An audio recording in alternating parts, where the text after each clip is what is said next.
படம் செம்மையான படம். எஸ்கே ஆக்டிங் பயங்கரமாக இருந்துச்சு. டைகர் ஷாஃப் ஆக்டிங் அதோட பயங்கரமாக இருந்துச்சு. வில்லனிசம் தரமாக பண்ணியிருந்தார். படம் காசு கொடுத்த காசுக்கு வருத்து. சூப்பராக இருக்குது. சூப்பராக எல்லாமே ஸ்க்ரீன் ப்ளே, ஃபைட்ஸ் முதற்கொண்டு எல்லாம் ஒரிஜினல் சூப்பராகவும் இருக்குது. துப்பாக்கி கரெக்டாக வேலை செஞ்சுருக்குது.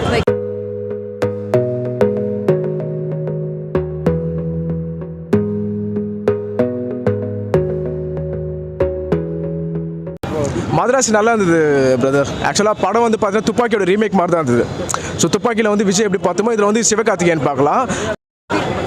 இல்லை, புதுசாக வித்தியாசமாக எடுத்திருக்காங்க. படம் நல்லா இருக்குது. Concept okay. லாஸ்ட் ஒரு 20 மினிட்ஸ் கிளைமேட்ஸ் வேறு லெவல். கொரோனா அது சொல்ல முடியாது. சூப்பராக இருக்குது. என்ன ஆக்டிங் எப்படி இருக்கு? டான்ஸ் வந்து ஃபஸ்ட்டு பாட்டு வருது, அதில் எஸ்கே அவரோட ஸ்டைலில் மிரட்டி விட்டுறாரு. ஆக்டிங் பார்த்தா சிவகார்த்திகேயன் பயங்கர ஆக்டிங்கு. இப்போ அனிருத்தோட மியூசிக் வந்து பார்த்தீங்கன்னா இதில் ஒரு ப்ளஸ் பாயிண்ட்டு.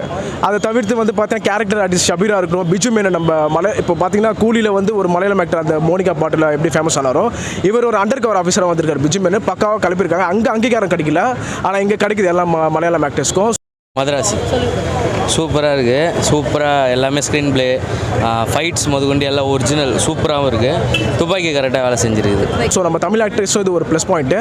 இது மட்டும் இல்லாமல் ஆக்டர்ஸ் புதுசாக இறக்கியிருக்காங்க, நல்லா நடிச்சிருக்காங்க. ஓகே, நேச்சராக இருக்குது ஆக்டிங்கு. ஸோ சிவகார்த்திகேயனை வச்சு டிஃப்ரெண்ட்டாக பண்ணியிருக்காங்க, ஒரு சைக்கோசிஸ் அப்படின்ட்டு. படம் மதராசி படம் செம்மையான படம். எஸ்கே ஆக்டிங் பயங்கரமாக இருந்துச்சு.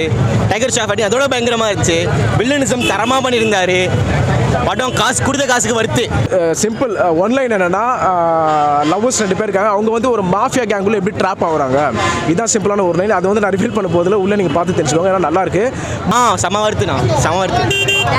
ஏஆர் முருகதாஸ்க்கு ஒரு ரீபேக், இது கம்பேக் தான். பழைய படம் ஹிந்தி படம் சரியா ஓடல. இந்த படம் செம்ம வருத்து.